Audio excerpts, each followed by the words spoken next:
Susan, I just sent you on WhatsApp. Praise Jesus. Thank you, sister. I never got to listen to it yet. Yes. Praise God. Yes. Okay. Praise God. Good evening, everyone. Happy Mother's Day. Good evening, good morning, good afternoon. Happy Mother's Day. Happy Mother's Day to everyone. Happy Mother's Day. Praise Jesus. Praise Okay, God. so Moira. Happy Mother's Day. Yes. In the name of the Father, and of the Son, and of the Holy Spirit. Amen. Thank you, Jesus. Thank you, Abba, Father. Thank you, Lord. We come to you today. We give you all glory, all praise, all thanks for who you are in our lives. Thank you, Jesus. Yes. Yes, Lord, we believe in you, and we belong to you, Lord. We believe, Jesus, you are the reason that we live, and you are the reason that we are all here today. Yes, Lord, we are here to worship you once again. We are here because you have called us. You have called each one of us because you love us. Yes, Lord. Thank you, Holy Spirit. Thank you that you are leading us closer to Jesus. Thank you that you are walking with us every moment of our lives. Lord, we thank you for Brother Thomas, who is sharing your word today. We thank you for your anointing upon him, that every word that comes out of his mouth, Lord, is your word, that you want him to teach us, that you want to teach us. Thank you, Holy Spirit, that you have prepared our hearts to receive your word today, that it will become flesh in us, that we will obey and put your word into practice. Lord, we thank you in a very special way, Lord Jesus, today for blessing each and every mother present here and all those who will be listening later, for all those who could not be here for whatever reason, Lord. Lord, we thank you and we praise you for each and every one. Thank you for the gift of motherhood. We thank you, Jesus, for blessing us with every spiritual blessing in Christ Jesus. We thank you for giving us wisdom, for knowledge, for understanding. We thank you for the gift of patience, for love. And for most of all, Lord, we thank you for your grace to help us to be the best mothers you want us to be and all that you have created us to be. Thank you, Lord, for our own mothers, our grandmothers, our godmothers. And we thank you, Jesus, for each and every one of them that you have put into our lives. We thank you for those of us whose mothers are no more here on earth.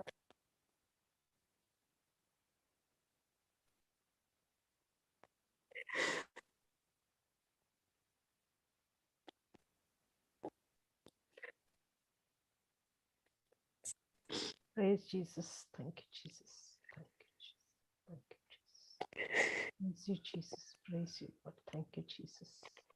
Hallelujah. Thank you, Jesus. Praise you. But we believe, Lord, Praise Jesus. that they are with you, Jesus. Thank you, Jesus. Thank you, Lord. Thank you, Jesus. Thank you, We thank you, Lord, for our mothers who may not be with us here, but we know that they are in your loving arms, Lord, and that you are taking care of them. We pray, Lord, for your blessing upon all the mothers who might be sick at this time, for all those who might be in hospitals, for all those who might be suffering with whatever illness. We pray, Lord, for those who are in old age homes, for those who might be abandoned. We pray for those mothers who might be in prison, for those who are on the streets, Lord, for those who might be abandoned by their children, Lord. We pray for each and every mother, that you will send your angels to protect them, guard them, bless them. We thank you, praise you, Holy Spirit. Thank you for all those who are longing to be mothers. And we pray your anointings upon them, and they are freed from every curse of barrenness. And you have blessed their wombs, Lord. You have opened their wombs to conceive and bear fruit. Yes, Lord, your blessing is upon them. Abraham's blessings are upon each and every mother who long to be mothers. Thank you, Lord. Thank you, Jesus. And we praise you, Lord. We glorify you, Lord, because You've given us your mother, and you've taught us through her to be obedient to your will. Thank you, Mother Mary, that you have been obedient to the Lord's will.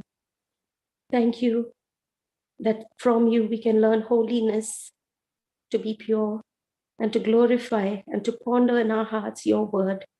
And thank you that you always point us to your Son and to lead us to your Son, Jesus Christ. Thank you, Jesus, for your loving mother to teach us obedience. Thank you, Jesus. Thank you, Holy Spirit. We make this prayer through Jesus Christ, our Lord. Amen. Amen. Amen. Jesus, praise Jesus. Thank you, Jesus. Praise Such a Jesus. beautiful prayer, Moira. I was thinking of saying another special prayer for mothers, but there's no need. Praise Jesus. Praise Jesus. We can pray in tongues for about 5 minutes. And then, this Holy Spirit was inspiring me, reminding me, all of us can just say one scripture that touched you as a mother. Okay? So,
praise Jesus. Thank you, Jesus. Thank Holy you, Spirit, Jesus. thank you, Lord. You did not, I did not choose you, Lord. You chose me. You chose me to go and bear fruits, fruits for your abundance. I don't have to do the work. You have done it all in my life, Lord. Thank you, Jesus, for the blessing of children, for the blessing of motherhood, as Sister Moira said.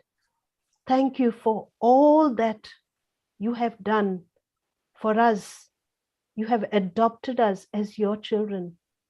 Lord Jesus, we know now motherhood is not that easy. It's not that easy. We have to face a lot of trials. Lord Jesus, sometimes we fall, sometimes we fail. But Lord, you are here now with us.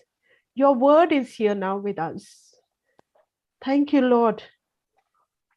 We are a body of Christ, and our body is a temple of the Holy Spirit. Thank you for being with us. We're sorry, we repent for all the failures, if at all, that came in our life unknowingly, Lord.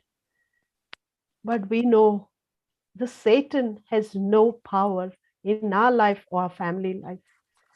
Whatever happens, which we see is not right, according just how it happened in Joseph's life, what evil intended for bad turned out to be for the best, for his prosperity and welfare.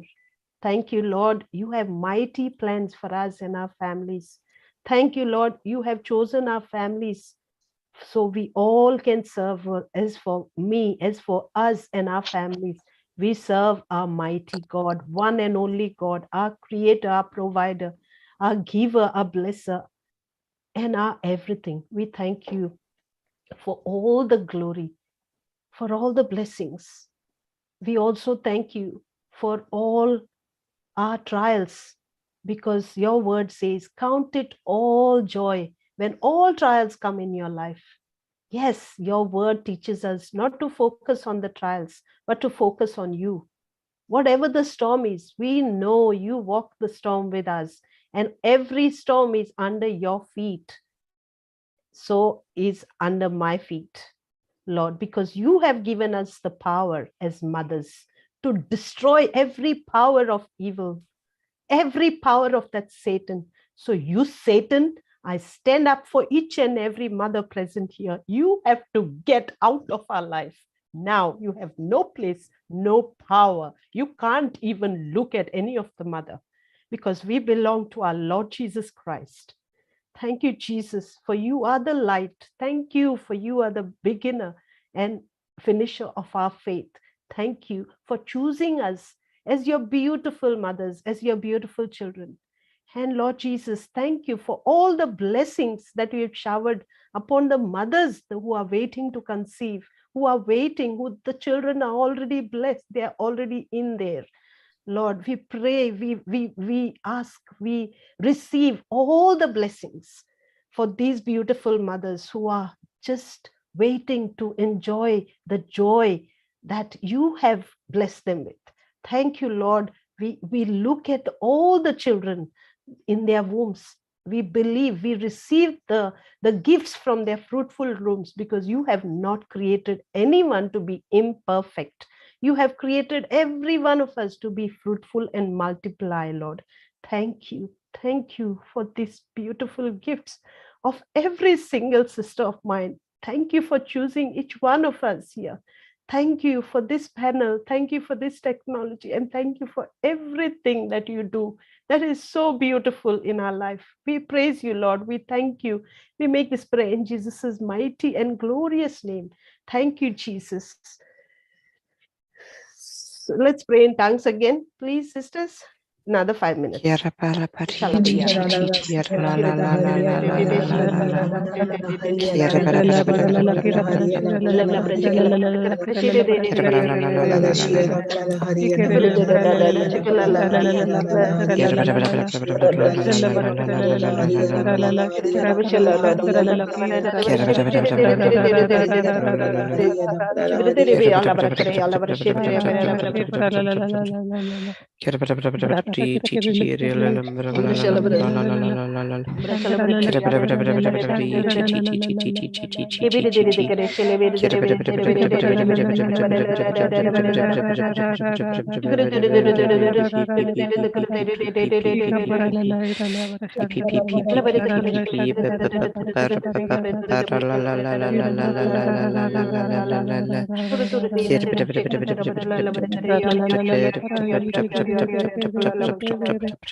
Is Jesus?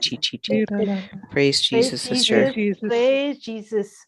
Anyone wants to say something, or use a scripture or make a prayer?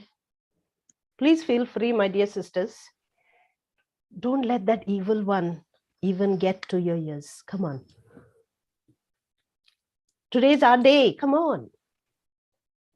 Praise Jesus. Praise. Sister, the scripture. Oh, go ahead, Sister Jen. Okay, no, Sister Suzanne, if you're sharing, it's okay. No, praise God. Go ahead. Praise God. Okay, now I think what Sister Maria sent, or Sister Sylvia sent over the group, right? I think some of them were so beautiful. I mean, all of them are beautiful. The one that is quite striking, what really struck to me is Proverbs 31:26. She opens her mouth with wisdom, and the teaching of kindness is on her tongue.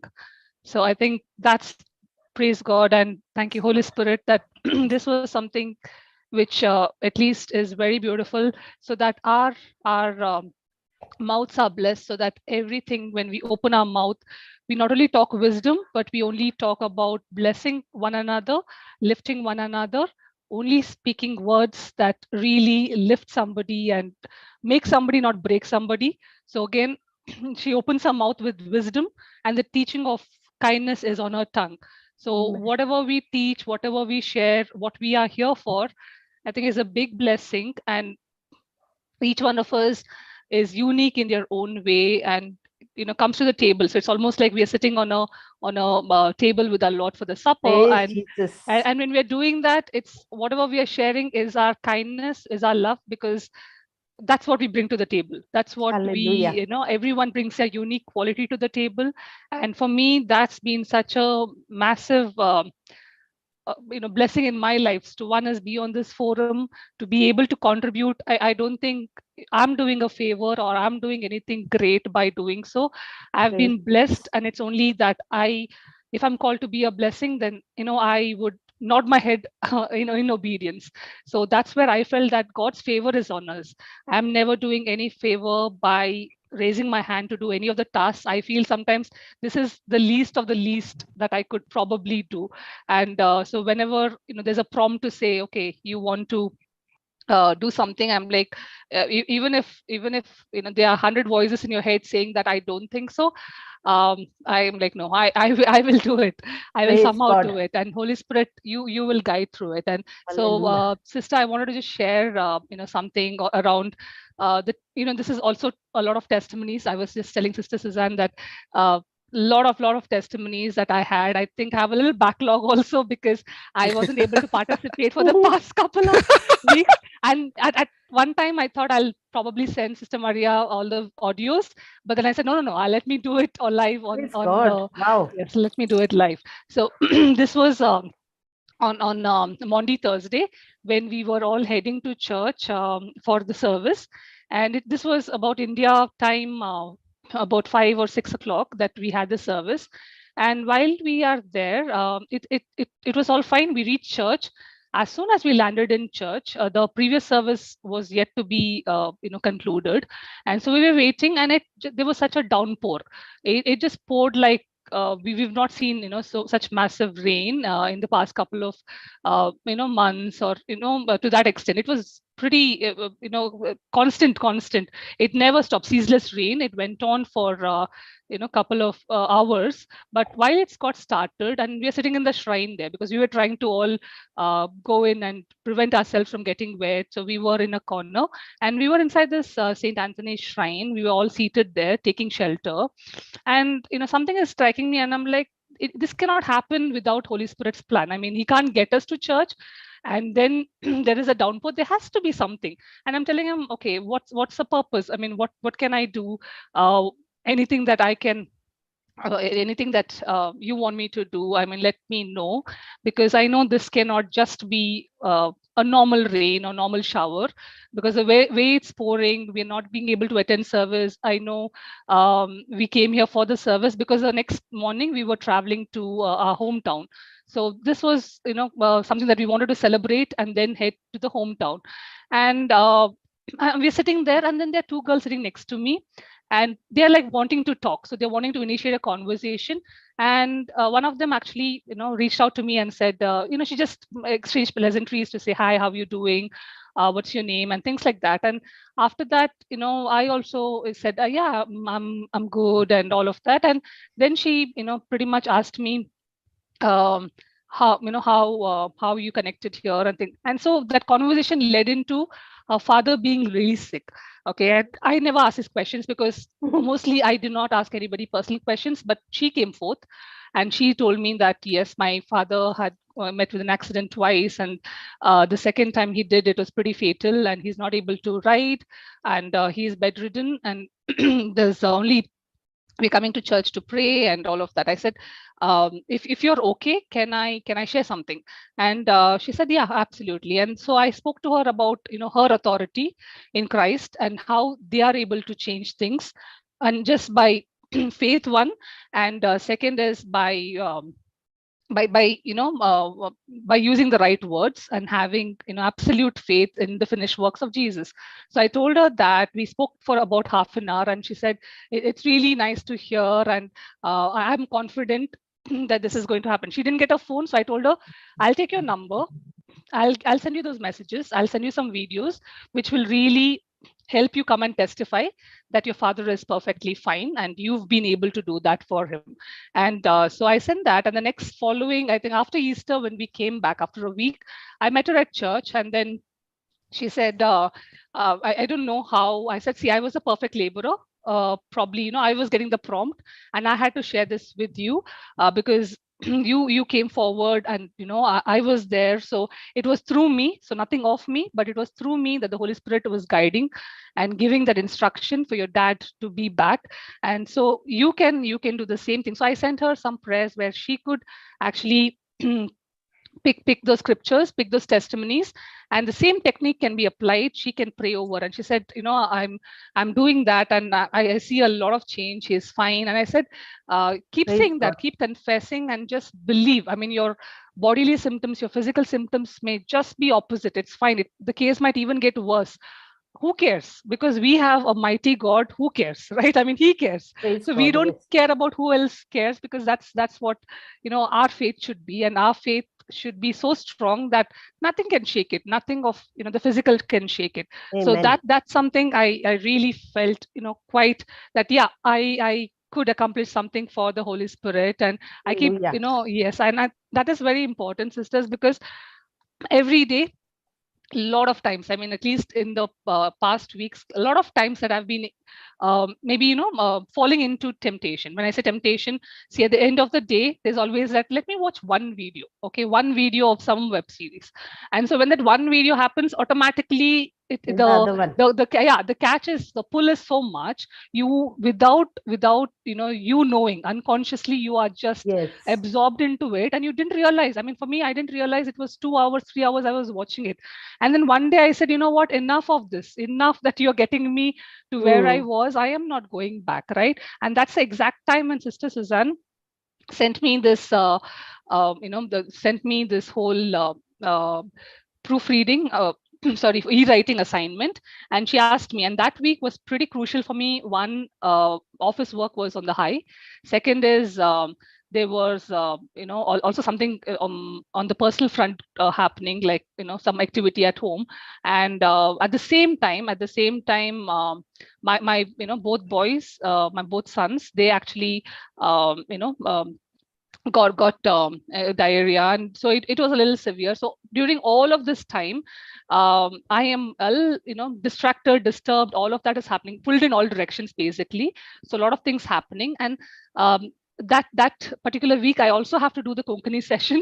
So I have participate in the Konkani session and give teaching there also. So all of this is happening, and then Sister Suzanne sends me this e-writing assignment, and a whole part of me is telling, write back to Sister Suzanne saying that you might need time, or I'll do it the next time, maybe not possible. And all I wrote back to her is, yes, I'm willing, okay, because I really wanted this, and it was such a good intervention that Sister Suzanne came forward and helped me with that. So through her, I was able to, and I can declare this, that I have not touched any of those web series from then on. No attachment to any of those. What I'm rather doing, so that was more find replace for me. So I took all those things that were pulling me into the worldly worldly angle. So I found those and I replaced that with the Word of God, my relationship with the Holy Spirit, because right now I think that is what the calling was. So even when Sister Suzanne gave me that e-writing assignment, and for me, I was not prepared completely to do the Konkani teaching, because that's like a huge deal, where you have to prepare notes, you have to make sure what you're saying is right, the translations, the context that you're using has to be right. So I had only prepared part of it, and I was like, okay, I'll make time and do it. But then also this e-writing assignment came, so I said, okay, let me try and dedicate time. But it was such a great timing, because how the Holy Spirit works in amazing ways is, that whole e-writing assignment also made such a big impact on my life. It was exactly like I wanted to do this. I wanted to hear it for my own benefit. And that's also on how I could use those scriptures, those examples back in the Konkani teaching. So I didn't have to spend a lot of time and effort. I just basically had to go by what the Holy Spirit taught there and come back and translate it here. So I think that is such a beautiful thing. And also in that, there were quite a lot of examples on how Brother Amal had his daughter with a lot of cold and other symptoms, and his wife and he just didn't mention anything about it, no word spoken regarding that. And they continued to do their ministry work, and they did all that for the glory of the kingdom of God. So I said, okay, if he's able to do that and he's doing that, and he's done that, and the report later on came negative, and God took care of the rest of it. So I said, okay, the same deal here, right? I have 2 boys who were pretty critical for 2 days with diarrhea and everything, and all I said was, Lord, I refuse to believe what I'm seeing. I know you're taking care of them. They are your prophets. So I'm going to leave them to your care. I'm going to do the other things for the kingdom, the kingdom of God, be it the e-writing work, be it the teaching work, be it anything that I have to minister. I'm going to be doing that. You focus on that. So I'm going to give you this task, and I'm going to focus on the other tasks for the kingdom of God. So that way, I can tell you that it's been so marvelous, because for people with diarrhea, I think 1 day of constant loss of the fluid from their body, they have to be admitted. They were down like that for 3 days. Nothing at all happened. So they were a little inactive, but I kept confessing on them, kept confessing that by the wounds of Jesus, you're healed. Greater is the Spirit that is in you than what is in the world. We use personalized scriptures to talk to them about it. and we kept saying that, okay, my elder one's name, my younger one's name, and you're the body of Christ. So sickness, sin has no power over you, absolutely no power. It is nullified. So whatever we see, we refuse to believe. We only believe in the finished works, and that's where, we looked at the cross and said that's what we believe in. So no matter, because usually what I've seen is one day, okay, fine, my faith is strong. 2 days, yeah. Third day, obviously, you're seeing the same thing worsen, and you're hearing from other folks to say you should have taken the doctor, you should have given medicine, you should have done this. And I'm like, no, I am constant on my faith, because he's done that in the past. He's capable of doing it multiple times, because he is that mighty God, and he has no boundaries. So I so much enjoy that relationship, and so much enjoy that whole that ability that I'm able to testify here, because that's how amazing his works are. That's how beautiful he makes things for us. So all we have to do is the most simplest thing, which is faith. Okay, we take it as a big deal, because that's our mountain, and we say that, oh, it's difficult. But I think for me, what's worked is, or what's working, because every day is a new thing, and I'm trying to conquer it in a different way. But as long as we hold his hand and say, you know what, I just trust you, right? I just trust you the way you're trusting me. So that's been so immense, and I just wanted to share it. And even when we were on our trip, there were people in the family who absolutely have non-believers, as in Christians, but not believing with as Christ as a redeemer. And so exactly where we started, or where I started rather.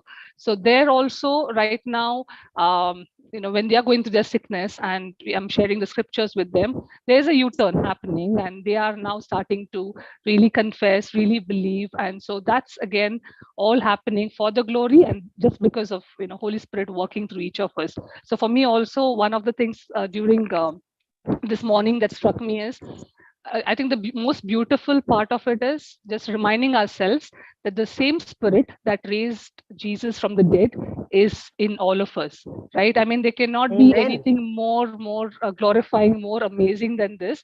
That the same Spirit, and we are the ones who need to make use of that Spirit. So most of the time, we do not use our authority. We forget that we have the same Spirit within us. We forget that we have angels whom we can hearken, and we can send out. We just forget our abilities. We just get so absorbed in the in this space. So I think for me that was quite something that I'm learning, continuing to learn, and just getting whatever I'm doing, just submitting it to God, and that's what it is. I mean, so just want to share. Praise God. Yes. Jen, as you were talking, I was thinking of that song. I have decided Oh, to yes. follow Jesus. Totally. No turning back, no turning back. Yes. Though none go with me, I'll still follow. Right? Yeah, absolutely. And even there's one more where, this on the Holy Spirit, sister, where there are a lot of voices. There are a lot of voices in and around you. Yes. And all of that, but I make a choice. So that's the choice I have made, to say I will hear to that inner voice of mine. Yes. Okay, the inner voice is very bleak, but it's very confident, and it will never fail.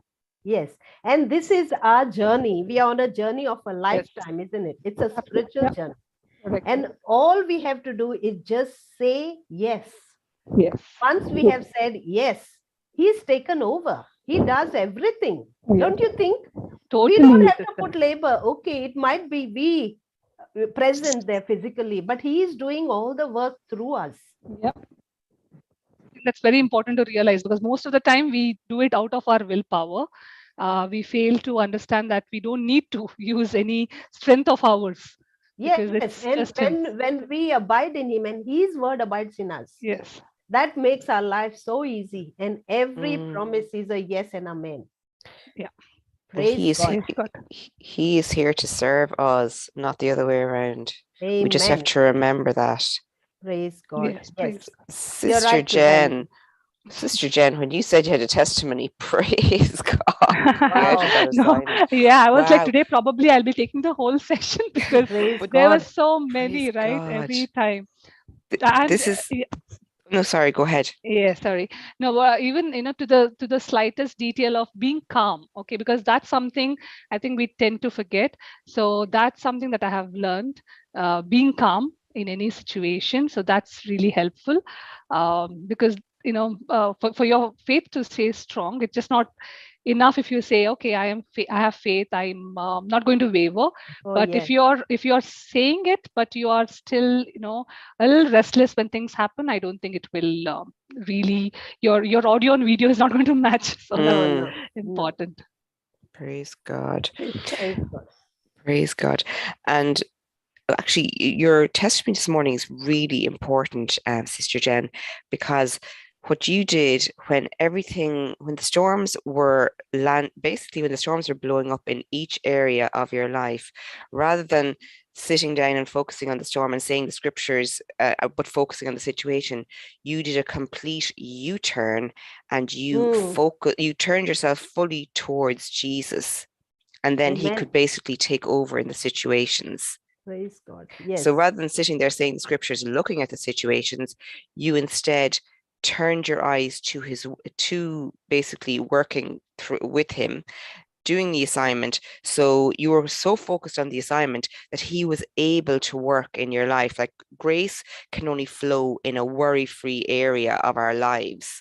So he was able to take over, look after your sons, look after the office, look after the video or the temptation to watch videos, look after each and every area of your life, your family life, because you were fully turned and focused on him. And let that be a lesson for us all.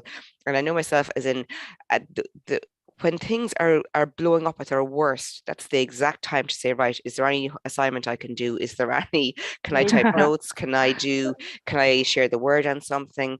Because it's only then that you are so focused on him and relying on him, because none of us can do any of it on our own.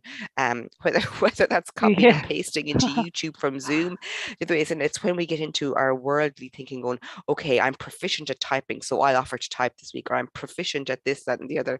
And then it's the moment, it's the tasks that, and I have to remember this myself, in certain areas, that it's the tasks that we dislike the most, that the grace can flow the most if we allow him to take over.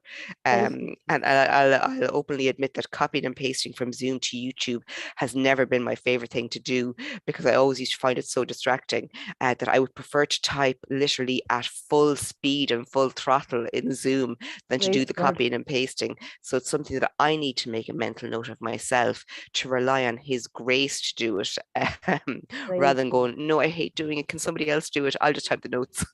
So praise God, Sister Venetia, I've come out, I've openly admitted it. But praise God, yes, a very, very important testimony this morning, that we just need to fully turn towards Jesus when all else is absolutely gone haywire around us. Praise God, thanks sister. so much, Sister Jen. Yeah, no, sister, I think I have to be really thankful to you, no. because it was the right time that Holy Spirit bombarded me with so much of task from from the kingdom of God. There's absolutely like, okay, I have to really focus and get this done. And when you're focusing on that work, it's like, okay, a lot of unanswered questions are getting answered through those. Like one where the example of the very simple example of when Jesus, not example, but in I think Matthew, right, where Jesus is on the boat. So it's like the word is on the boat with them, and they're still wavering in their faith. So they look at the problems. In that case, the problem was your whole, the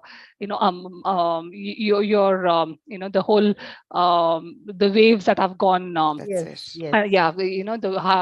high tides that are there, and which are really setting the boat, just rustling the boat. And so when the focus then becomes on the problems and not on the word who is with you, right? And for us, what we need to understand, for me, that was like a really a quick thud on the head to say that, how did you forget this, that you are not alone, the word is with you. Why are you bothered about any circumstances around you? Don't get distracted, don't fall for this. And so even when Jesus spoke, he spoke to the problems he spoke to the disciples first, and then to the problem. So he spoke to them saying that, you of little faith. And then so those those things when I was doing the e-writing assignment, sister, I think that was amazing because those were my unanswered questions.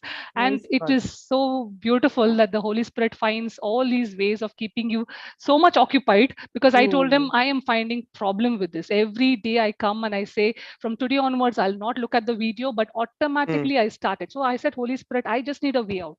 And you give me a way out. And here, he's like, way out, here, ways out. Come on. I Yes. will give you a number of ways. So Praise that's how he's kept me so occupied with a lot of things that I'm like, okay, fine. I got it. I got the answer. So praise God. It's so beautiful. Praise Thank you, God. Jesus. Yes. You wanted to share anything, Suzanne? Did you want me to share? Sorry, on the scriptures for mothers. Oh, yeah, Oh, yes. praise God. Yeah, no, the scripture actually that I love is Proverbs chapter 1, verses 8 to 9. Do not reject your mother's teaching, for they are a fair garland for your head and pendants for your neck. And for any of us who are still blessed to have our mothers with us today, and thinking of all of the sisters whose mothers are in Jesus' arms today and always, I just think it's so beautiful. Praise God. And an absolute mental note to always, like, as in not reject our mother's teachings. And how many of us what's the word, are challenged with that regularly, thinking that we know better in the worldly sense. Praise And to God. think of them as a garland around for our heads and pendants for our necks. And I just think it's such a beautiful scripture. It's so vivid. You can just visualize your mother's words and her teachings as garlands around your neck. Praise God. I have to say something about this. My mother was very prayerful. Okay. And she would wake up in the night and she would be praying. And she was actually praying in tongues. And then when I Praise went to God. stay there, I thought, oh, what are you praying? What is this? I used to get mad at her. What is this? How can you? Because I didn't know. I had no knowledge. Right. Praise And then, Jesus. and she would actually pray in tongues and she would read the Bible and she would see, Suzanne, I was completely religious. I was going to church and doing all the youth thing and everything, but Wow. not doing what she was doing. And look, she was already in the word, but she wasn't, she was reading, but she wouldn't understand, maybe because I don't know if she did, but I was just saying, why are you praying like that? What is that? And now look at us. And now she's not here anymore with us, but I still remember, and I always remember her. This is Praise what she was God. doing. And this is where, and it was exactly what I'm doing now. She was already doing, and I was watching her. But I was finding it like, what is this? What is this way of praying? Who taught you Praise this way to God. pray? Praise Jesus. So you put it Praise so God. beautifully, and that's what it is. Now I Yeah. yes, always she was. And how would she wake up at that time of the night at 2 o'clock, 3 o'clock, and she would sit on Praise her bed and God. pray, and she would pray in tongues, and she would always smile and like calm whatever comes in her way. Anyone snaps at her, she would just smile and say it's okay. Praise But God. when it comes to the daughter, it's not okay. Why is it okay? So praise Jesus. Thank you, Jesus. Thank you, Jesus. Thank you, Jesus. Yeah, when you spoke about the early morning, sister, I think even for me, I'm not a morning person at all. I mean, I do it more because you have to be there for the children. When you have children, you have no much choice with the mornings. But otherwise, if you ask me, I can sleep at least a little later, not too much, not more than 8 or something. But then getting up, like most moms do, right? 5:30. That's never something that I could do. But these days, Holy Spirit will wake. Like yesterday night, 3:30 a.m. Day before, 7 o'clock, 6 o'clock. So he'll just wake up and say, "Come on, let's study now. Let's understand more. Come, let's build our relationship." I'm like, "Not Yes. now I want some more hours of sleep, but no, it will never, I'll be like, just 5 minutes for sure, only 5 minutes. No, Praise it's like, God. it's that constant to say, no, Yes. get up, come, Because let's he do it. loves us that much. He wants Yeah, our time. so that's such a tremendous change, because there is no lethargy after that. There's no like, Yes. okay, I feel a little inactive because I woke up early. So there's no mind and body telling you what to do and your Praise body God. feeling anything. So that's again so remarkable that he's able to do all that, because I have struggled all my life with all these lies that the body has been telling me. My knees, I used to never be able to kneel down like forever. So now I go to the church and I'm like, my body is telling me you're going to fall. I'm like, I don't care. If I fall, I fall. Big deal. The Praise angels are going to God. lift me up. God. And I kneel. Certain times I had to eat at 12:30. If not, I would feel that the world is, my whole world is over. I'm going to faint now and all of that. Nothing. Now 12:30 at times, day before we had gone out, I didn't eat anything till 3. I'm absolutely fine, because as long as you give the your spirit is strong and telling your body, you listen to me, not the other way around. Yeah. There is no way that your body can command to you. So it's all under Praise captivity God. now. Thank you, Jesus. Praise God. Praise God. Okay, so shall we? Okay, Natalia raised hand. And then after that, maybe we'll share the testimony. Sure, sister. Brother Thomas is here already. Okay, Natalia, go ahead. Praise God. Praise Jesus. Can you hear me all? Yes. Okay. Holy Spirit just led me to pray for our mothers, especially on this planet. There are Praise many mothers who are going through a hurt, abusement from the sons, from their children, those who are alcoholic. Those mothers are mothers. Therefore, they tolerate, they bear the pain which their children cause for them, because they are another frame of love. Therefore, they don't curse their children. They just take it, receive it, and they silently drop their tears. And they say, Jesus, you are the only one source for me. There are many mothers. Those are especially going through that pain. When their children addicted to the drugs, when their children addicted to the all kind of worldly things, could be pornography, drug addiction, alcoholic, lust, whatever it is. Mothers are unable to question them. They're scared to question. Especially Jesus, today I'm bringing all these mothers. Jesus, you have, because your word says that, cast all your worries unto me. Because Jesus, you today, you especially care for these mothers. You especially feel for these mothers. You love them, because mothers are the pottage of love. Therefore, Jesus, you are loving them.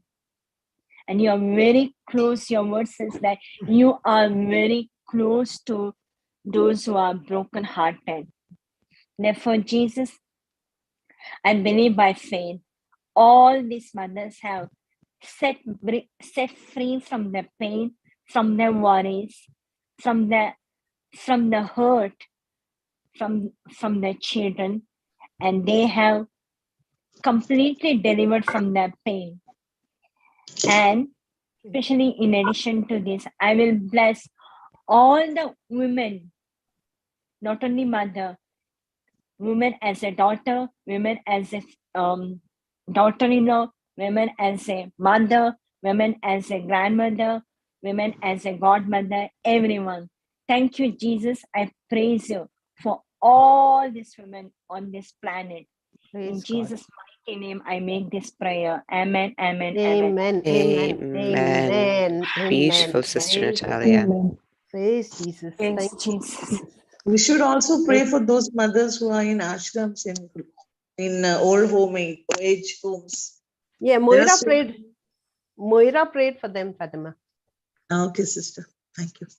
You want to make a prayer? You can go ahead. No, sister, no. It's fine. Praise Jesus. Okay, Vanessa is there? No, I'm doing the recap today. Okay. All right. So when shall we do the testimony? All right, Suzanne, shall we share now? And then we can Sure, get ready. sister, I can share it. Yeah. Yeah, sound. Can I make a prayer for? Oh yeah, us go to- ahead, Lorraine. Oh, Yeah. wonderful. Heavenly Father, we'd like to thank you for the ones, the unwanted mother, Father. The mothers who were teenage pregnancies, the mothers who had children before they were married and they were given up for adoption, the mothers who were raped and gave birth, Father, the mothers who found the whole concept of motherhood traumatic and degrading and something like a punishment that they had carried through their whole life, Father. Most of these mothers in these circumstances have not known you, Lord. And today when we thank you for the privilege of motherhood, we think about this segment of society that we forget about. We forget about mothers who struggle to find those children that were taken away from them, Father. All the developed countries in the world have all these stringent rules and regulations about children born like this, Father. And then they carry these problems with them through life. So today, Father, we ask for your peace and for your Holy Spirit to go out whilst the world celebrates its mothers, those who are alive and those who are not. We forget about these mothers who are mothers by virtue of the fact that they gave birth in whatever form or shape. And so, Lord, we ask you that your hand of mercy and grace, that your peace and your hope keep them and those children too who didn't experience their mother's love, the ones in foster care, adoption homes, given away to prostitution, turned into soldiers for the armies, whatever. We just ask you to pray for both. We ask for your grace and mercy and an outpouring of your love on both the mother and the child, wherever they are in this world at this point in time. You are the omniscient, omnipotent, omnipresent God. It is only love that will change the world. So we thank you. We thank you, Lord, because we believe you have heard our prayer. In Jesus' name, amen. Amen. Amen. Praise So God. beautiful, Amen. Lorraine. Amen. Thank you, Lorraine. So beautiful. Praise Jesus. All right, Suzanne.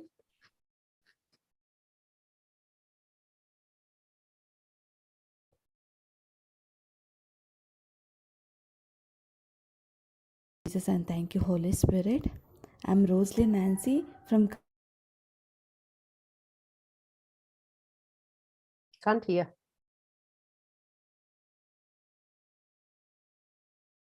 We can't hear.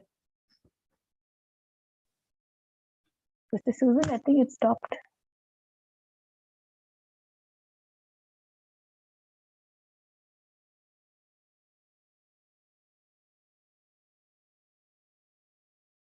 And I'm here to testify what Lord has done in my husband's life. Our Lord Jesus Christ is almighty, all powerful, and when we believe in him, we will never be put to shame. Recently on Maundy Thursday, my husband developed abdominal pain. Initially we thought the pain is due to gastric problem, so I gave him some gastric tablets. Pain happened to reduce, but on the Saturday, he started vomiting early morning and we rushed him to the hospital. After series of tests and scanning, it was identified as a stone which is causing all problems, and it is on his right kidney. As usual, doctor gave him n number of advices, what to eat and what not to eat and drink, and a bag full of medicines.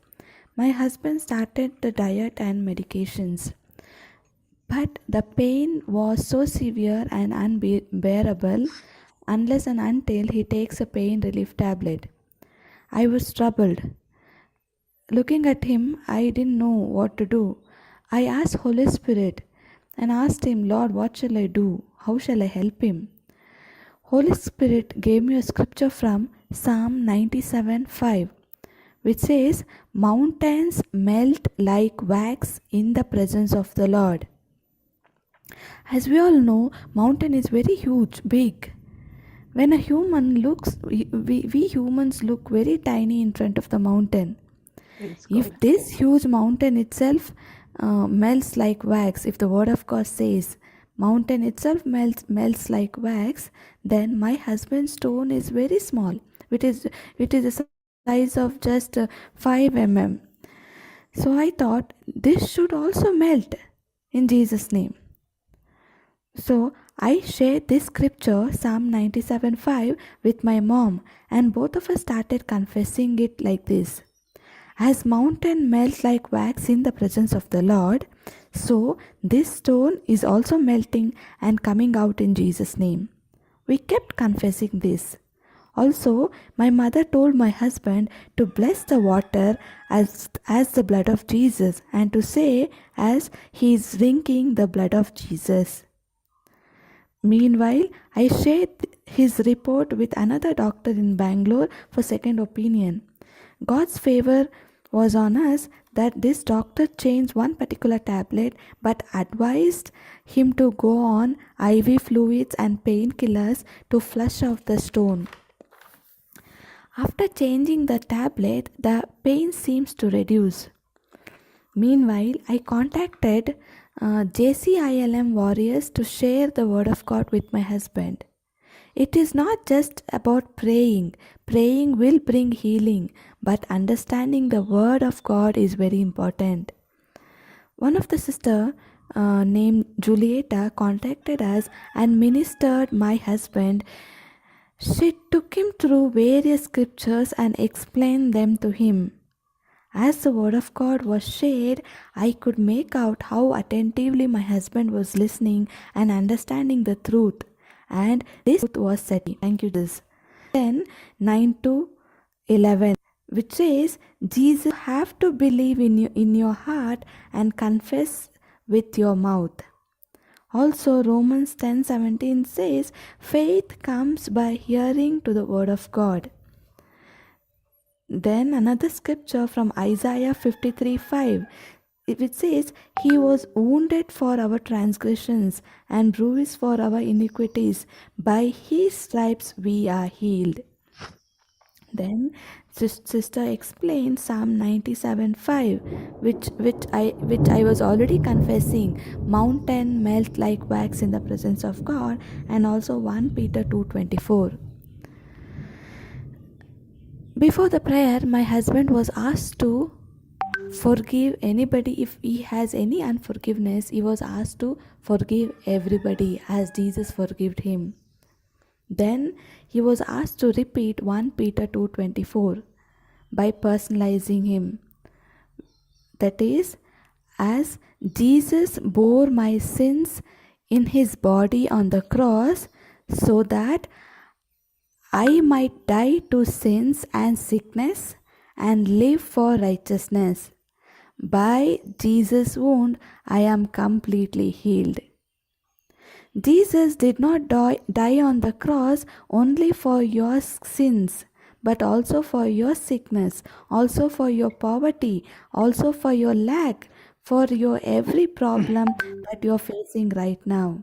Praise God. Jesus took all of them on his body and has already set you free completely. If you believe in this divine exchange which took place 2022 years ago on the cross, your miracle will spring forth right now. In Jesus' name, Amen. As my husband started to confess this scripture wholeheartedly, pain left him immediately. Praise the Lord. Praise God. Then Sister Julieta prayed using Mark 11:23 and 24. She commanded that stone to leave the body and asked my husband to release forgiveness to others. He was asked to confess scripture 1 Peter 2:24 throughout the day. Why should you confess the scriptures? According to Hebrews 4:12, Word of God is alive. Word of God is active. Word of God is sharper than any two-edged sword. And Word of God is operative. It will bring healing to your body. Thursday was a prayer made, and next Monday morning, while my husband was urinating, the stone came out through urine. Amen. Praise the Lord. Thank you, Jesus. Jesus. Doctor said, according to the doctor, fact was stone has to be flushed out only by IV fluids. But the blood of Jesus flushed it out. Amen. Amen. My dear brothers and sisters, whoever is listening to this testimony, do you think problem which you're going through is like a mountain in your life? Good news is Jesus has given you the power and authority to speak to that mountain and command it to leave your body right now or leave your life right now. In my husband's case, doctor and also a few of his friends advised him to drink beer to bring that stone out. When I heard it, I was troubled, but I immediately cancelled those words in Jesus' name. But what brought that stone out? It is not the beer or anything else, but the blood of Jesus brought that stone out. Praise God. Amen. Thank you, Amen. Jesus. Thank you, Jesus. So, there is nothing impossible, dear brothers and sisters. Believe. Speak to your problem. Jesus has already paid the price for you, and you are set free completely. Let me conclude with a prayer. Thank you, Jesus. Abba Father, the anointing which set my husband free and made him whole, the same anointing I release right now in the name of Jesus upon each and everyone who is listening to this testimony. I break every bondage, every stronghold, and the lies of the Satan right now in Jesus' name. Thank you, Jesus, for your precious blood. I cover this person and their family with your precious blood in Jesus' name. Amen. Amen. Praise God. If you need any prayer or if you would like to speak to me, please feel free to contact me. My number 9742863304. Thank you. Praise God. So beautiful. Isn't she? Such a beautiful, Oh beautiful my God. testimony. And My she's goodness. she's a girl, Suzanne. It just with that understanding, she listens to the teaching, one teaching, two teaching, and that with that understanding comes her believing. From Praise believing, her faith God. develops. And faith comes by speaking. She speaks her faith with so much confidence. Praise God. Praise God. No, it's amazing, sister. Very, So beautiful. Yes. Yeah. She took the word from the teaching that she heard and she put it into practice. And Practice. she saw Aggressively. She was yeah, violent. and they saw their manifestation. It's as simple as Amen. that. We just have to believe it. Yes. Praise God. So beautiful. Thank you, Jesus. So, brother, are you in a hurry or shall we do the recap? Is that okay? Brother Tom. Yes, Hello? yes, we can do the recap. Okay, okay. Go ahead, Deborah. Brother Jude's teaching on what is eternal life. We all know the scripture from John 3:16. For God so loved the world that he gave his only begotten Son, that whoever believeth in him should not perish, but have everlasting life. Another version of the Bible says, For God did not send his Son into the world to condemn the world, but to save the world through him. So, we can say that God sent his Son to save the world and for us to have an everlasting life. God came to this earth to die for our sins, take the punishment for our sins, and we are all forgiven. By Jesus dying on the cross, he saved us. God also came to this earth to give us everlasting, eternal life. So let's study what eternal life is. Then we will have a clearer understanding of eternal life and know if we are living eternal life on earth. Point 1. Eternal life is not life after death, but it is a present tense possession. When life on earth is over, our spirit leaves our body. Our spirit and soul go to God, and our body will decay on earth. Jesus said that the moment we hear his word, that is the word of God, and believe and trust in God who sent Jesus, we possess eternal life. When you accept Jesus Christ as Lord, God, and Savior, the old has passed away and we are a new creation. At that very moment, eternal life starts for us. Just as how a butterfly comes from the caterpillar, eternal life is within us and starts the very moment we are new creation. When we thirst for God, Jesus fills our thirst and eternal life is bubbling up of our spiritual thirst for God, and this thirst is satisfied by Jesus. Eternal life is continuous and a present tense possession. Everlasting life is right here, right now. Point 2. Eternal life for us does not get into any condemnation from the world. When we do something wrong, the devil is quick to condemn us, and we begin to fear the wrath of God and live in fear. Eternal life is not condemnation, but it is being saved through Lord Jesus Christ. All this time, sin was a barrier between us and God, and Jesus came and removed his barrier, and we were being made righteous in Christ Jesus. This means that we are no longer condemned, but we are saved through Jesus. We are made right standing through Jesus. Point 3. Eternal life is simple as knowing God. When you know God, you are able to believe in him. When someone comes and preaches the word and we listen to the word, we are spending time with the word, and the Holy Spirit convicts us to believe in the words of our Lord Jesus Christ. God says, "My sheep hear my voice." God knows each one of us. The question is, do we know God personally? What is our life all about? Do we go to God only when we need something? Or do we want to know more about him and develop a relationship with him?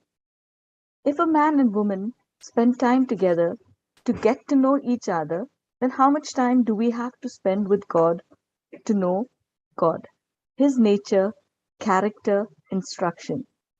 The more we know God, the more we develop a personal and intimate relationship with him. And when we believe in his word, eternal life becomes a present possession. Point 4. Eternal life is a free gift of God. God is not a punishable God, cruel God, and if we do something wrong, he does not come and punish us. God has given us a choosing authority, and because of our wrong choices, we are facing consequences. But we often blame God. We all deserve to go to death because of the choices we made and the sins we commit. But that price has been paid by Jesus, who shed his blood for us and made us right standing with God. Eternal life is the free gift of God, a gift of God's favor and his mercy upon us. Point 5. Eternal life continues to live after our physical death. Every man has to experience death, and when life on earth is over, our spirit leaves our body. Our spirit and soul go to God, and our body will decay on earth. Jesus said, He is the resurrection and life. He will come back again and receive us, and where He is, there will also be. Because in Father's house there are many mansions, He has gone to prepare a place for us. Point 6. Eternal life is knowing God experientially. When someone tells us about their experiences and shares the word of God, that is second-hand information. When we meditate on the scripture again and again, the Holy Spirit reveals to me personally, and when I apply it, I experience the glory of God, and that is first-hand information. We must always strive to know Jesus through first-hand experience. If you know Jesus, you will know God directly. Point 7. Eternal life is a quality of life, not just a duration of life. Your life on this planet Earth is limited. We have been saved, sanctified, justified. We have our confirmed ticket, but we still have time on earth to live. And how are we going to spend that life? Where you spend your time decides the quality of your life, and how you use what you have received for the kingdom of God decides your quality of life. Point 8. Eternal life is bearing fruit for the kingdom of God. God came into the world not only to forgive our sins, but also to give us eternal life. Eternal life is not that we will spend in heaven after death, but it is life right here now. He who believes in Jesus has eternal life, because Jesus came to give us life and give life more abundantly. Nothing missing, nothing broken. Only when you know God, His nature, His characteristics, then you are able to live like Jesus and bear fruit. Our work on this planet Earth is to bear as much fruit as Jesus bore on the cross. To bear the fruit, we need to know Jesus more and more. Our life on this earth is not only forgiveness of sins, but to experience Christ to others and bring them back from the kingdom of darkness to the kingdom of light. If we do not know our Lord Jesus Christ, how are we going to experience Christ and give Him to others? Eternal life is bearing fruit for the kingdom of God. Eternal life is spending time not for us, but for others. Eternal life is not where we live, self-centered, but it is about living our life God-centered, depending on the Holy Spirit. Jesus speaks to us 24/7. Do we recognize His voice and put what He says to us into action? When I spend time with Jesus, I fall in love with this character. I thirst more, and I know even if I fall, He is not going to condemn me, but He is the one who loves me unconditionally and lifts up day by day. Eternal life is now. The old has gone, and I'm a new creation. Thank you, Jesus. Thank you, Jesus. Amen. Praise you, Jesus. Amen. Amen. Over to you, brother. Praise God. Thank you, Deborah. Hello? Brother Tom. That way, my wife's name is Cheryl, so we call her Sherry, Tom Sherry.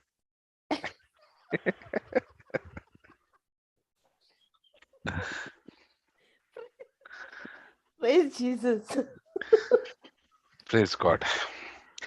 So, very excited back again. Thank you Praise so God. much. Thank you, Jesus. Praise God. Praise So, I'm talking about a topic, or a topic that I've pondering recently. This topic we preacher or a retreat organizer always consider as for the beginners, or a simple topic. No video today? Um, can you share your screen? I think I have some issues. So if you're okay, Okay. Oh, I would Suzanne, can need. you share? Oh, Enoch can share. What do you mean, brother? I'll make you the co-host, Ray. No, I mean some issues with my camera actually. Oh, okay. That's the reason. Okay. Okay. So, so when I was pondering over this topic, we always consider this as a beginner for beginners, or as a milk, what we call a solid food and a milk. But as I was pondering and understanding, I found this is a very, very important topic, and the Praise God. topic is the love of God. We always quote John 3:16, God loved the world so much that he gave his only begotten son, or we consider it as for the beginner, or we call it a milk teaching. But I'll tell you, this has really, really changed my life. Okay. Praise God. So basically, if you think about the love of God, which is all comprehension, that how can a God who is so just and holy love a sinner like me? How can the mighty God who created heaven and earth stoop down to feed me, that he cares for me, that he gave everything that he had to bring me back? He endured shame, suffering, rejection, uh, everything just to restore the relation with me. And the price that cost him is it's his own life. And when I think about this, it is so amazing that out of all his creations, we are the only creation of God who are rebellious to him. We don't we don't always always listen to him or praise him or give him the honor. Not always we do, so we don't always submit to him, we don't always depend on him. Instead of honoring him, we dishonor his name. We have brought disgrace to his name. Instead of loving him, we have loved ourselves, our selfish motive. But yet, in spite of all our weakness, in spite of all our failure, he has loved us. I just want to share on Ephesians chapter 3, verse 17 and 18. Praise God. Baba, Enoch.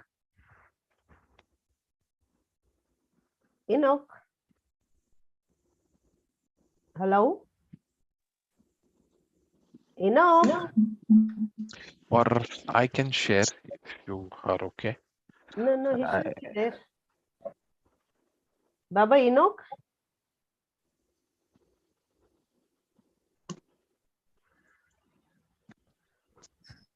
Hello, it must have been too long for him. Maybe he's Baba? gone for lunch. It's 1:30. Enoch, Baba.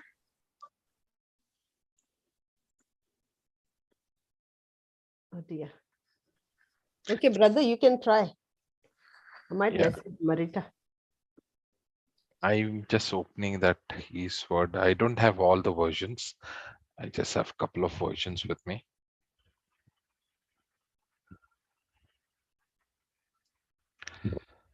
Okay, I'm sharing my screen. Okay. Thank you. I think I am not able to share because I think I'm not a co-host. Oh dear. Okay, I'll make you the co-host. Am I the host? I don't know. Okay. Enoch is the host. Okay. I'll have to call them. Sorry, you continue, brother. Yeah. So, when we talk about the love of God, we have learned about it. We sing about the love of God. We even preached about it. We preach about it. But do we really understand, fully comprehend what is the love of God? Like I said, we always consider this, basically we categorize this topic as for the beginners, and we consider ourselves as a matured Christian who eats the strong food. But what we are going to learn today will really encourage you to start growing, start getting rooted in the love of God again. And you need to understand that our stronger relation with God, you know is based on how much he loves us. you know Believing the word of God, knowing the love of God, and also we give, we forgive, we serve, we love others. Everything depends on how much we have known or received the love of God. Okay. And you need to understand that your life is shaped by the people who loved you and by the people who refuse to love you. And again, love is not a feeling that someone is crying. It's not a feeling, it's a choice on the part of one who chooses to love you, and my part to trust and to receive his love. Okay, so God has decided, he has chosen to love me, and on my part I decide to believe, I decide to trust him, and that's how I can receive the love of God. But my testimony ought to be that I received this from God or I received that from God. But it should be that because God loved me, he has healed me. Because God loved me, he has given everything that I need. Because God loves me, that's how I've experienced. We'll go to Ephesians chapter 3, verse 17 onwards. There are four words that I was pondering on, four words that would help you to grow. Can you please minimize the participant window? Oh, how do you do that? You can click on that minimize. There is minimize, maximize, and X out. It is already minimized. No. So who is? I think Enoch is sharing his screen. So Yeah, you can't see, brother. We can see clearly. okay, I'm looking at. Is it me? Sorry. It was me. It was my was open. Sorry. Okay, Okay. okay, that's okay. Yeah. So it So says that that. Christ, that Yeah. Christ may dwell in your hearts by faith, Hmm. that ye, being rooted and grounded in love, Mm-hmm. may be able to comprehend with all saints what is the breadth and the length and depth and the height, Mm-hmm. and to 19. know the love of Christ, which passeth knowledge, that ye might be filled with the fullness of God. So there are four ways or four stages of growing in the love of God. Okay. One is that you are rooted. Two, that you are grounded. Three, that you comprehend. And four, that you know the love of God. Praise God. One is that you are rooted. Two, that you are grounded. Three, that you comprehend. Four, that you know the love of Christ. So when I was pondering over rooted, first of all, I wanted to understand whether there was a difference between rooted and grounded. It sounded almost the same to me, but there is a difference. So the Greek word for rooted is ritzo, okay, which Ritzo. means, which means to strengthen, to establish, to give firmness. So if you see the root, okay, the work of roots are basically they are going deeper and deeper in search of water. So let's say they are at first feet, like they are just 1 feet deep. They will go to, look, they are looking for the moisture, that water that is there underneath the soil. And once they have sucked all the water, now they need more water. So what do? They go deeper again. They spread wider and they go deeper. Now they go to, let's say, a next 2 feet depth. Now they will try to suck all the moisture or the water that is there underneath the soil. Then once that is over, where then there is a dryness, then they'll go even more deeper, and they'll keep on growing deeper. So there are two things that are happening as they are growing deeper. One is that it is constantly providing nourishment to the tree. As long as the roots are sucking the water, the nourishment is provided to the tree.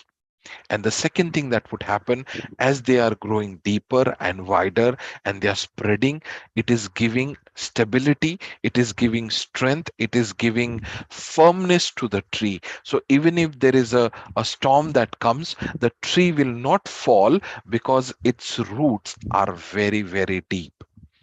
They are stronger and they are deeper.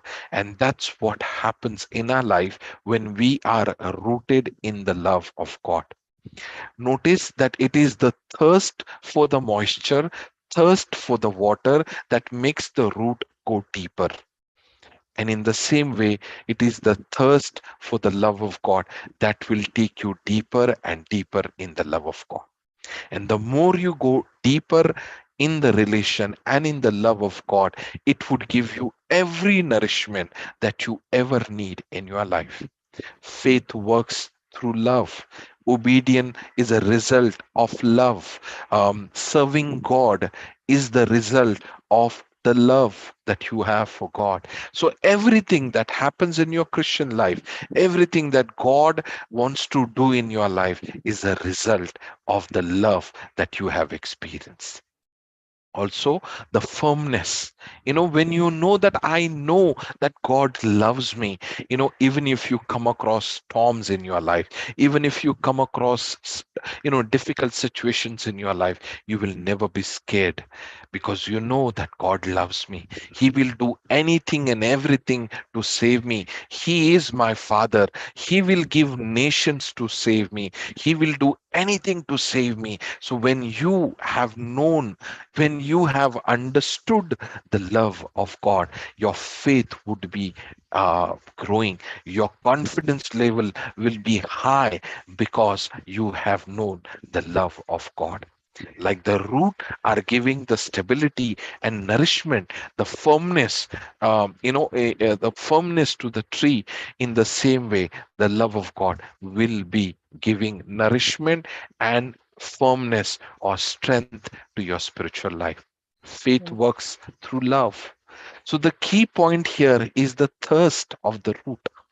And the key point in your spiritual growth is the thirst for the love of God.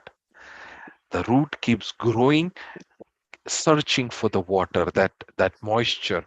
And as long as, if they find one patch which is dry, they'll go deeper. Another patch which is dry, they'll go deeper. But if they will lose all the moistures, if the place or the soil where there's no water at all, slowly the root are going to die. And as the roots are going to die, the tree will eventually will die. In the same way, circumstances, difficulties, bad experiences, negative experiences in our life, when you are on purpose by the deceiving of the enemy, you are kept away from knowing that you are loved, that you are appreciated, that you are accepted, that you are honored by God, that you are the apple of his eyes, that you are a special generation, that God has died for you, that he has given everything that you ever need in life, that he would do anything to save you, to deliver you, to take you back. The moment you know that, you have the nourishment that you need for your faith, you have the nourishment for your spiritual life. But the moment your mind is on the things which you should not be putting, and that's when you will find that there is a dryness, a dry period coming, because that constant thirst, constant hunger for the love of God is somehow not taking you deeper. So the key here, what I've learned is, my testimony would be that I was rejected by my parents, and I had a lot of difficulties, and there was always an emptiness in my heart. And the more I tried to fill that emptiness, I was looking for places and people and things. Like I was drinking, I was smoking, I was eating tobacco, I was trying to have girlfriend, and I thought maybe that could that could satisfy the emptiness in me, but it was never the case. But when I got, or when I received the love of God, that's when my life was fulfilled. That is when I could experience the satisfaction, the fulfillment, the actual knowing that who I am, my identity, my I belong to someone, my identity, everything came into place, or I could feel. That is when I started to know the love of God. That's when I started to know the love of God. That is when I realized that uh, I am a precious person. I have the identity. I belong to God. God cares about me. And this is what is we need to do: get rooted. Now the next word here is grounded. Grounded is basically like a foundation. Okay, so the rooted is inside the soil. So from the beginning it would grow in the invisible, which is under the soil. Okay, so it keeps growing in the unseen world. The roots are basically in the unseen world, and it keeps growing in the unseen world. But foundation is basically something of the seen world, which is digged deeper into the unseen world. Okay, so example, foundations. Okay, so what we do is we dig and we put all the stones and concrete and all that, and we put a foundation. So something which was off, which was from the seen world, which is laid down, which is digged inside, and that is how we are laying the foundation. So foundation is laid down once, but it has to be firm. Okay, so not only this is an ongoing process of growing in the love of God, but this is also the foundation of everything. I am serving God. I am preaching. I am giving my offering. I am serving God. I am loving others. I am helping. I'm running ministry. I'm a part of this. I'm doing this. I do this. The foundation of my service, foundation of my work for God, foundation of everything that I do has to be founded on the love of God. Hallelujah. Thank you, There Jesus. cannot be any other foundation. There cannot be any other motivation to do the service of God, to obey God, to give money to God, offerings to God. There cannot be any other foundation except for one foundation: because I love Him. I pray because I love Him. I give because I love Him. I forgive because I love my God. The foundation of obedience, foundation of walk of faith, foundation of service, foundation of everything I do, the foundation is the love of God. When you try to build some other foundation, people should appreciate me and my name would, I'll become famous and I'll become this and I'll become that. That's really not a strong, that's not really a firm foundation. It's a shaky ground and it will never last. But when your service, when your giving, when your obedience is grounded on the love of God. I give because He has given me. I forgive because He has forgiven me. I'm healed because He loves me. So everything that I do is a result. So basically, my obedience, my giving, my forgiving is the fruit, and the love of God is the root of my life. And that is the foundation of every Christian life, of every ministry, every service that we do. That's the foundation. So the first word is rooted. The second word is grounded. The third word is comprehend. What is the breadth, the length, the depth, and the height? So this word comprehend is the Greek word which means katalambano. Katalambano. So it means to make your very own. To make your very own. Okay, so I will not know the love of God through the description of some preacher. I would not know the love of God through someone telling me, teaching me, training me, giving me sermons and giving me courses about the love of God. This has to be my own personal experience, my own personal revelation. So this comprehension is not understanding, but it is my own personal experience, my own personal revelation. So what he is saying, that you may able to understand or get the revelation of the love of God. What is the breadth, the length, the depth, and the height? Because I can know, when I go through difficult situation, I know that God loves me, and therefore I will not be worried about my finances. I will not be worried when I go through difficult times, because I know he loves me, and therefore he heals me. I know that he loves me, and therefore he provides for me. I know that he loves me, and therefore he will give nations to save me. I know that he loves me, therefore 1,000 will fall at my side and 10,000 at my right hand, but it will not come near me. He will not allow any sickness or disease to come near my dwelling, because he loves me. Because he loves me, without his permission, not even one hair will fall to ground, because he loves me. No weapon that is formed against me shall ever be able to harm me or prosper, because God will not allow it, because he loves me. So my comprehension, this gives me confidence. When I know that God loves me, when I have known, experienced that, that gives me confidence. That boosts my faith. Faith works through love. And this, the understanding of the love of God will give me confidence, will help me grow in faith. And this is what we need to understand. Can we go to Romans chapter 5, verse 5? Romans chapter 5, verse 5.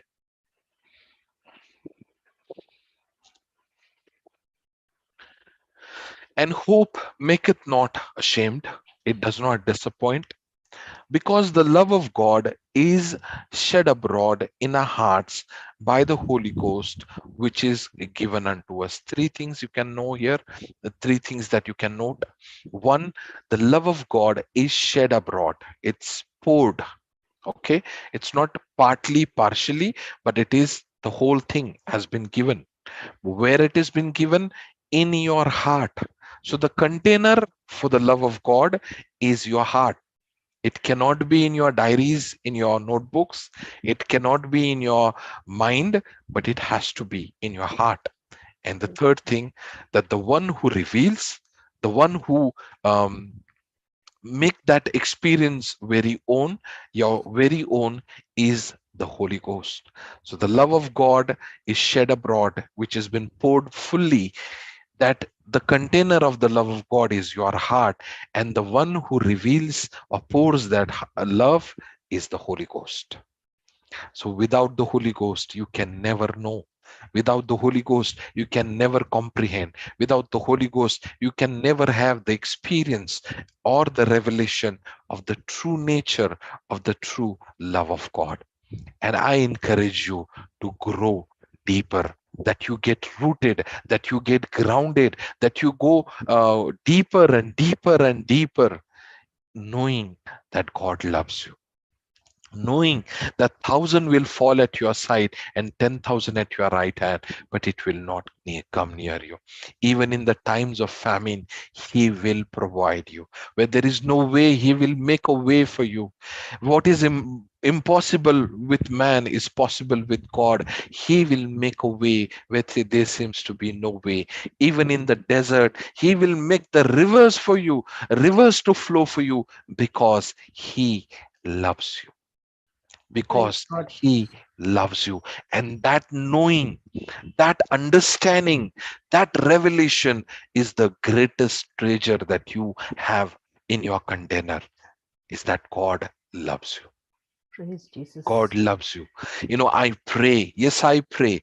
I give. Yes, I give. I say scriptures. I say scriptures. I proclaim. I fast. I do this. I do that. But you need to understand that there is a trick of the enemy. Because what he has tricked us to believe is, you do this in order to receive the love of God. You fast in order to receive the love of God. You give in order to get the love of God. You do this in order to receive the love of God. And we have been tricked, because this is not the way God has designed it. your service ought to flow from the love of God. I give because he loves me. I forgive because he has forgiven me. I am able to do things because he has given me the ability. I forgive, I give, I obey because I love him. It's not that I do this and that is why he loved me. I obey, that is why he loved me. I forgive, that is why he loves me. It ought to be the love of God is the root, and the action, obedience, or your service is the fruit of your Christian life. But our focus, enemy has shifted our focus from the root to the fruit. We are more concerned about fruit, but you ought to be concerned more about the root, because when the root grow, the fruit will always grow. But if you focus on the fruit, the root may wither, the root may grow dry. And that's what you need to do. Go before the Lord and say, Lord, I want to go deeper. I want to go deeper and deeper in revelation, in understanding your love for me. And that is so amazing. I'll tell you, the people that I've seen living such a sacrificial life, doing such a wonderful work for God, living such a selfish life and changing the lives of people, go and check their life. The foundation of their life is not that they want to become a famous, not that they want to become the greatest preacher or greatest evangelist. The root of their life is the love of God. Go and check in their life. The root of their life is the love of God, because they have experienced the love of God in such a way that they are ready to even die. They are ready to even get burned. They are ready to even lose anything just because they have experienced the love of God in their life. And this ought to be our foundation. This ought to be our grounding. This ought to be our deeper rooting, that root that grows deeper in our life. This would give you. So two things that you will always constantly receive in your life. One is a nourishment for your body, for your emotions, for your soul, for your spirit. Constant nourishment will be provided through your roots, and the roots are the love of God. Nourishment to your faith, nourishment to your hope, nourishment to your joy, nourishment to your satisfaction, nourishment to your identification, nourishment that feeling of you belong, that you are precious, that God loves you, that you are not alone, that you are always backed up by the heaven. The nourishment you will receive, that God loves me. Praise God God. loves me. And Praise. that's what you need to take it deeper and deeper and deeper. This is not an one-time experience. This is not an, like a Sunday to Sunday experience. This you have to do. So the foundation of your relation with God has to be the love of God. The foundation for your relation with God, it's going to be the love of God. And that's what you need to grow in, the love of God. Spend time, know him, ask the Holy Spirit to take you deeper and deeper. The key point which I said is the hunger or thirst. The root grows deeper. Whenever the root finds there's no moisture or there's no water in 1 feet or 2 feet height, he goes deeper. He keeps on going deeper because of the thirst, because of the hunger. He's so hungry, so thirsty.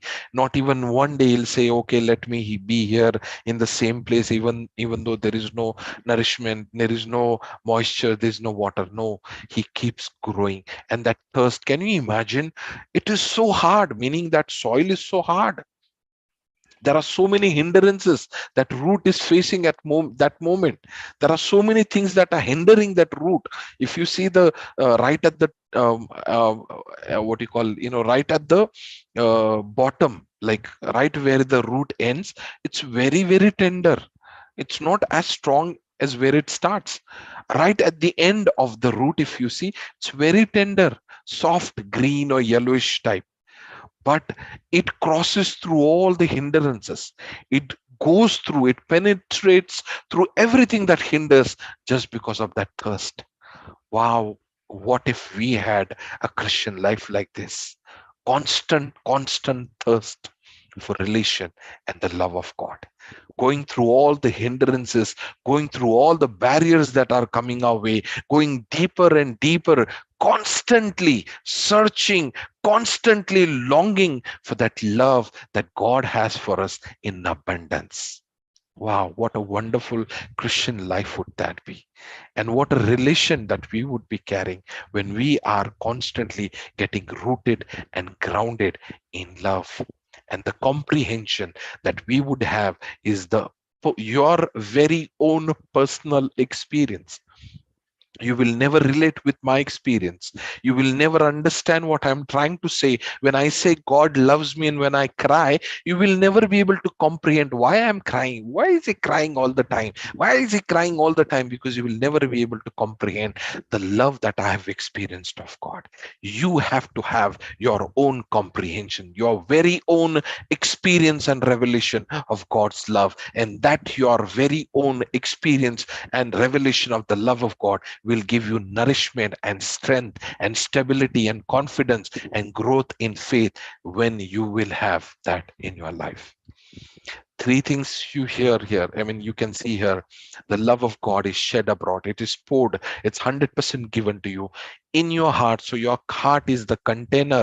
It can carry hurt. Your container can carry anger. Your container can carry worries. Your container can carry grudges against people. Your container can carry bitterness, and your container can also carry the love of God. Praise God. So what are you going? Where are you going in the morning? Where is your container going to? To wrong places, to wrong people, expectation from the wrong people. And what are you getting? Disappointment. What are you getting in life? This one said that and that one said this, and in-laws and outlaws and side laws and this laws and this laws. Your heart, your container is filled with all these things. But what about that someone who is always longing for you? The scripture says his eyes are on you and his ears are on your cry. His eyes are constantly on you and his ears are on you. His ears are upon you, on your cry. So he is all the time looking at you and you are all the time looking at your phone. He's all the time looking at you and you're all the time looking at your Facebook and your status and your messages. So where is the time to go deeper and deeper in relation with God? I'll tell you, your container needs to be filled with this love of God. Let's go to one scripture in Psalms 90 verse 14. Psalms 90 verse 14. Psalms 90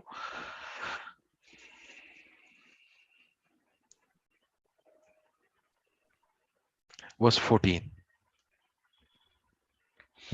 Oh, satisfy us with thy mercy, that we may rejoice and be glad all our days.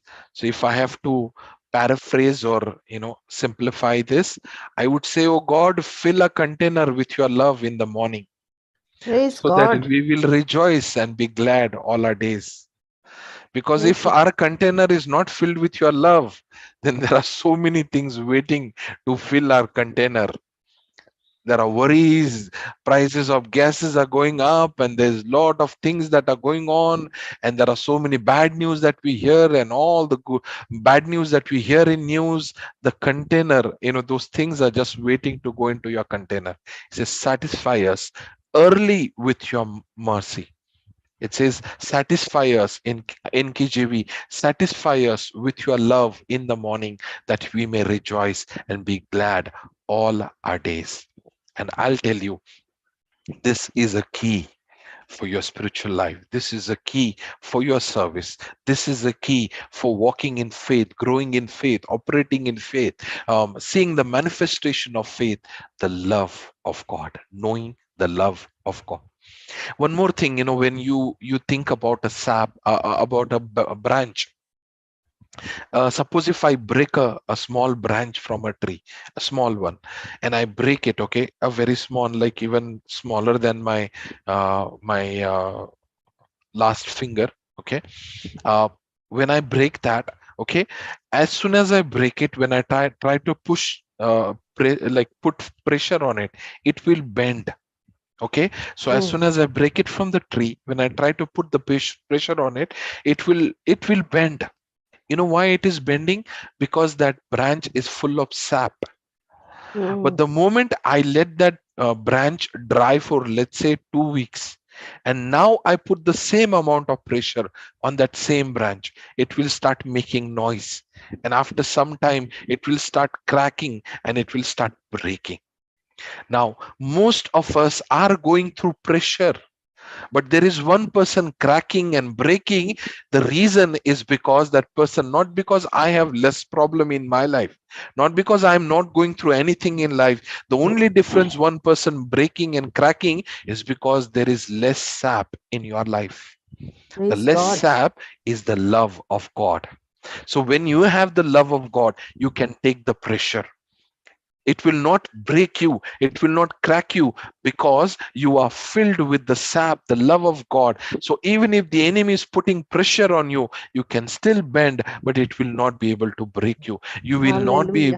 The sap is the key. If you have sap of the love of God every day, I'll tell you, your life would be glad. Here is what it says: the result of the love of God would be that you would rejoice and be glad all your days. Otherwise, you would be an irritating person. You would be nagging and you would be frustrated with every small and little things that are happening in your life. Ask someone when they crack and they break, ask them, is sap, uh, is sap draining in your life, or you need to get more sap, and that sap is the love of God. So just go at his feet and say, here I am. Here is my container.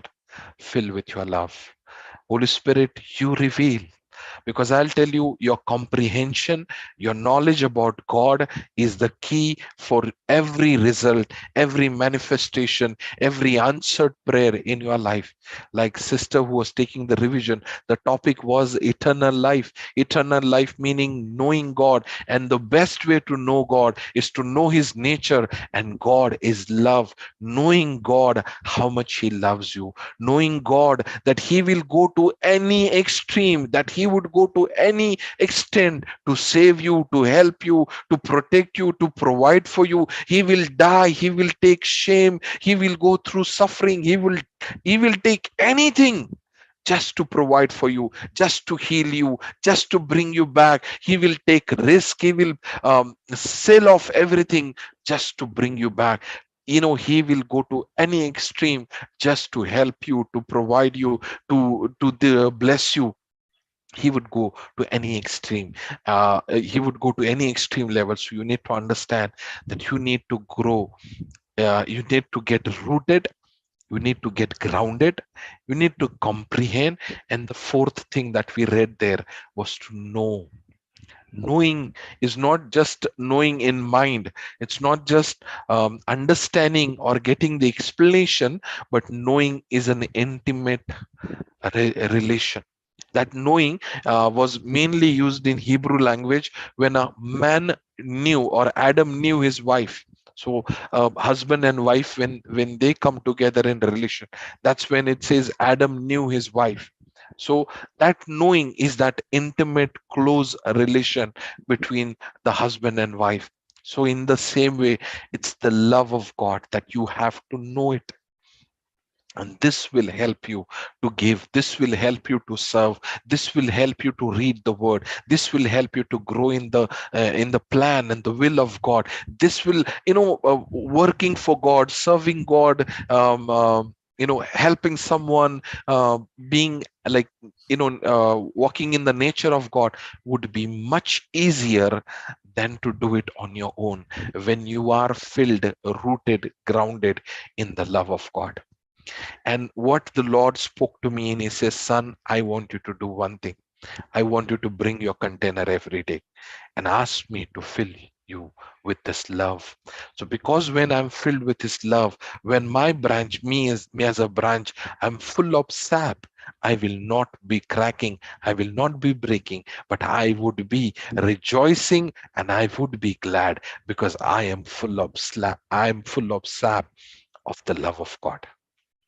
And this is not going to be a one-time exercise, but you need to do it on a daily basis. You need to go early in the morning. You need to go first thing in the morning and just tell the Lord, reveal your love. We used to play a game, we used to hold the tree or maybe a blackboard in our school. So the rule of the game was that as long as I'm holding the tree, okay, the person who was he cannot disqualify me, or I'm still in the game.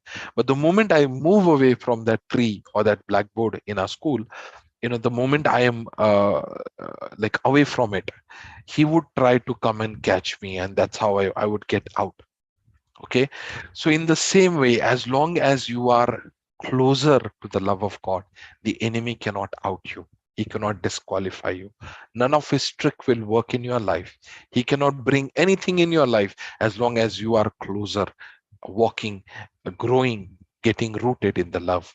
But the moment you are drifting away, like I said, God loves you and you receive, you believe his love. You will fast, you will do this, you will obey, and then God will love you. That's not the way God has designed it to be. So if your focus shifts from root to the fruit, and you're more focused on the fruit than on the root, then the enemy is going to trick you, because it is the love of God, and your faith in the love of God is what God's design is. But it would be replaced with work. And when there is a work, there is a punishment also. And when there is a punishment, then there'll be fear also. So you would live in work and fear cycle, rather than in the love of God and believing in the love of God. And this is what we need to understand. Let's go to one scripture in Hosea chapter 2. Hosea chapter 2,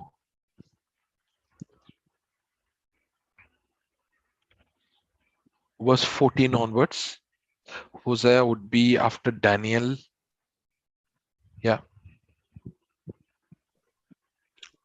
Was chapter 2, verse 14 onwards. And therefore, behold, I will allure her. Okay. That word could also mean attract her. So here is a background of a prostitute who is not faithful to Hosea, and God is telling him to marry. It was a demonstration of God, how people of Israel were not faithful to God, and now he's telling him to marry that prostitute. And when he marries, God wants to demonstrate his love for us. And this is what he's talking about the people of Israel. He says, I am going to attract her. I'll tell you, there was a gangster in one of the retreat. I was not a part of the retreat, but I had heard his testimony, and he worked with us in the initial days in JCILM. He was a gangster, and he had, I think, he had so many cases on him, and he was a renowned sharpshooter of Mumbai in India. He was in a gang, a huge gang here. But when he came and attended that prayer meeting, he was listening, and the Lord, Holy Spirit spoke to that preacher from Chennai, and he started to love him. And he was loving him, loving him, loving him. To that gangster, he was loving him. He just came because police was chasing him, and just to hide, he came for the retreat, because they were going to put him behind the bar, and he came just for the hiding from the police, those who were searching him. He came to that retreat, and the Holy Spirit spoke to the preacher, and he says, love him, he's my son. And all throughout that 5-6 days, that man of God was just loving him, that preacher was just loving him. And that love of God attracted that gangster. He was a very, very how do I say, hard-hearted man. I have met him. He was very hard-hearted, very short-tempered, hot-tempered, full of pride and the personality, and obviously he was a very renowned gangster. But the love of God broke his heart. He got attracted, and his life changed in that 5 days. He was not preached bigger sermons, he was not given anything, but it was the love of God that changed his life. So here he's saying, I will attract you towards me. And what is the attraction of God? The love of God. And then he says, I will bring her into wilderness and speak comfortably unto her. Some translation says, with love. So I will bring her, I will allure her and bring her into wilderness, and I will speak lovably, comfortably unto her.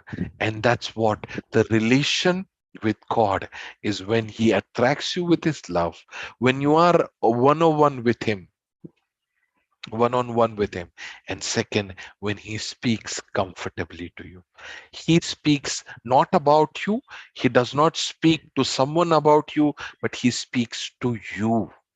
He speaks that I love you, that you are precious, that I will never leave you nor forsake you, that I Praise have God. plans for you, that not even one hair will fall from your head to ground without my permission. He speaks directly to your heart, to your container. And then what he says, I will give her vineyards from there, and the valley of Acre for the door of hope. And she shall sing there in the days of her youth, as in the day when she came out of the land of Egypt. You know what he says? This relation with you is going to restore everything that is broken in your life. Verse 15 talks about restoration. Love of God will build the relation with God, and the relation with God will start restoring everything. I was broken.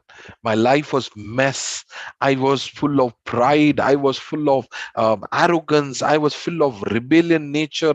I was full of, inferiority complex. You name it, anything, sin, lust, laziness, every bad thing possible. But this thing changed me.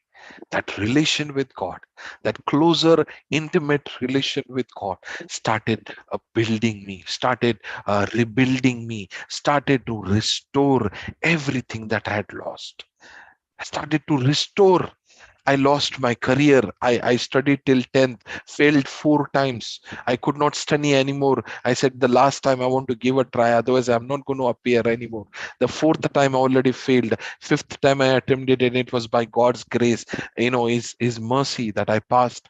I completed my 10th, and I had no hope that I would go to college. I would do my 12th, 10 plus 2. I had no hope. But today I'm a software engineer without a degree, blessed in my work. Praise Jesus. Thank you, Jesus. And what is the reason? Here is the reason. He has attracted me with his love. He has bring me on one-on-one relation with him, and he has spoken to me comfortably. And then what has happened? He is in process of rebuilding. He is in process, as I'm growing closer and closer relation with him, he is in process of building, rebuilding, restoring everything that I've lost in my life. And then what happens? That you will be as in the days of your youth, and in the day when she came out of Egypt. You know what is he talking about? He says that is when I'm going to give you everything that you lost. Verse 16. And it shall be at that day. Verse 16, can you please go down to the next verse? And it shall be at that day, says the Lord, that you will not call me you will call me Ishi, but you will not call me Bali. You will call me Ishi, but you will not call me Bali. You will no longer call me Bali. Now you need to understand the Hebrew word Ishi means husband, and Bali means master, owner. Mm. So he says, my relation is going to be a relation of a husband and wife, and not a master and a servant. A person who is forced, a person who has to do without his choice, a person who is so much performance oriented in Bali and servant relation, in the master and the servant relation. But he says, this is what my intention is, that we will have a relation of husband and wife. If a man and woman, when they are marrying, they both when they marry, they both are working, but they don't work out of obligation or out of duty or out of performance oriented. They love because they work because they love each other. The motivation in husband and wife working together, living together, the motivation is love. But when you are in your office, obviously you don't work because you love your boss or you love your company. It is a relation of a master and a servant. It's a relation of an owner and a servant. So God is saying, I don't want that relation of an owner and a servant, a person who is forced, a person with the mentality of, performing and performing and performing in order to get the best that he can. This is going to be a relation that I'm going to build with you. This is a relation that I am going to build with you. And he says, I will take away the names of Baalim out of her mouth, and they shall no more be remembered by their name. So I will not be having a relation of a Bali and his servant, but I will have a relation of a child of God. I will have a relation, a closeness based on the love of God and not on my performance. I am blessed Praise today. God. I'm healed today. I am blessed in every area of my life. I am delivered. I am blessed. I am highly favored.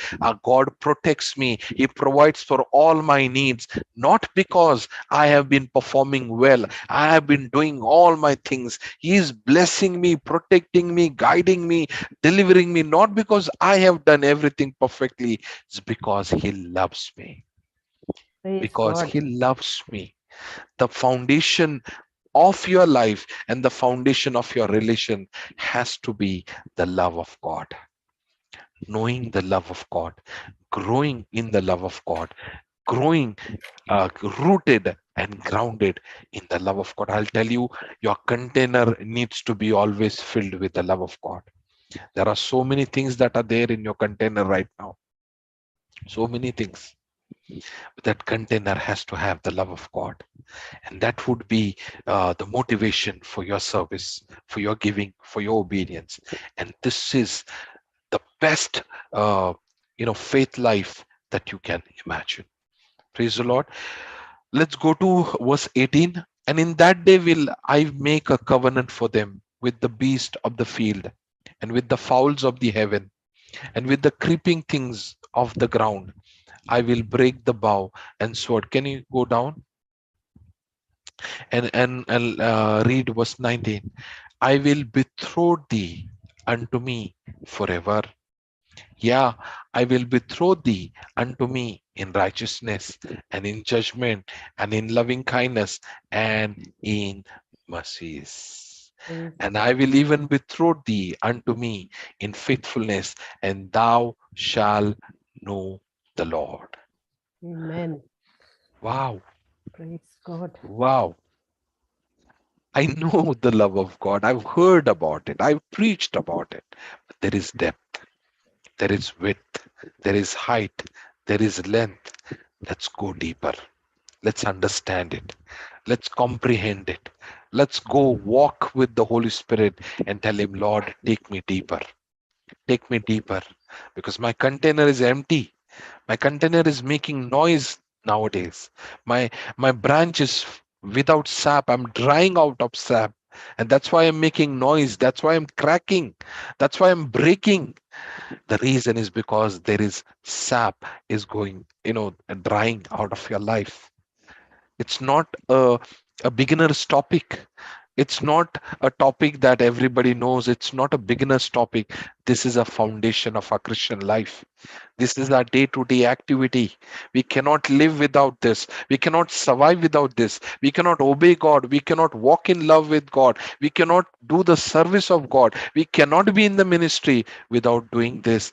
This is the foundation. I love because I'm loved. I forgive because I'm forgiven. I give because I've been given. I bless because I've been blessed. I have known, I have seen what God has done to me, and that's how I treat you the way God has treated me. And that is why I am so glad, so blessed to know this. And this is what I want to grow deeper and deeper.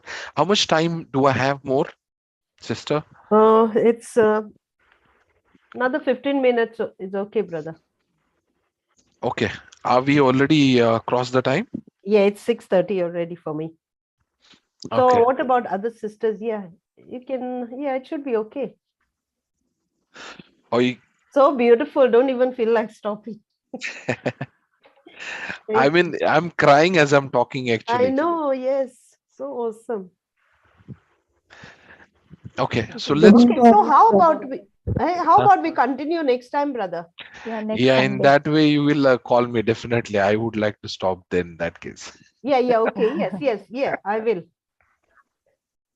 Yeah, Sure. because you know, you don't want to stop it in between. It's so deep. Yeah? Yes. Sure. Yeah. Praise God. Thank you. That was such a beautiful topic. Praise God. Praise God. Okay, anyone willing to say a closing prayer? You want me to say? Yeah, go ahead, Deborah. Thank you, Jesus, for this beautiful teaching today by Brother Thomas. Thank you, Jesus, that each one of us are enlightened by what he has taught us. Lord, we thank you that you have chosen us to this beautiful teaching. We turn to your word, Lord, rejoicing again and again. Strengthen us, Lord. We look to your grace, Lord. Grant that everywhere we have hope and joy. Grant that through this redemption, the earth, we proclaim your praise and honor your name. Grant us, Lord, each day. As we are going through every day, we take in everything that we learn each day, Lord. Help us, Lord, to stay focused and to stay close to you, Lord. Help us to be rooted with you, Lord. Thank you, Jesus. Thank you, Lord, for this beautiful teaching today, Lord. And thank you, everybody. Thank you, Brother Thomas. Thank you, Jesus. Praise you, Jesus. Praise the Lord. Hallelujah. Praise the Lord. Thank you, brother. Baba, can we put the thing off? Wait, let's see. Can you put the live off, Baba? And the recording. Thank